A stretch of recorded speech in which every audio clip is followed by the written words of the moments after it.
Une image qui en dit long sur le moral des troupes.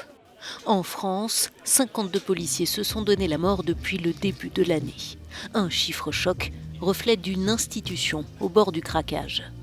Pour la première fois depuis 18 ans, l'ensemble des syndicats de police a appelé à une marche de la colère à Paris, appel entendu par plus de 20 000 agents. Ils sont venus dénoncer pêle-mêle les sous-effectifs, les semaines à rallonge, la détérioration des conditions de travail et l'hostilité grandissante à leur égard, avec en toile de fond l'interminable mobilisation face aux Gilets jaunes. La police est en danger. À partir du moment où elle ne travaille pas en sécurité, à partir du moment où les conditions de travail se sont dégradées, les policiers ne peuvent pas répondre à la sécurité des citoyens et à leur propre sécurité.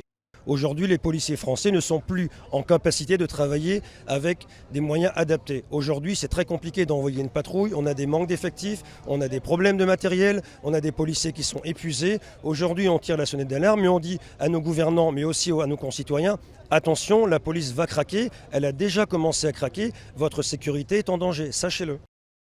Autre revendication plus corporatiste, le maintien de leur régime de retraite avantageux que le gouvernement compte remettre à plat comme tous les autres dans le cadre de sa réforme.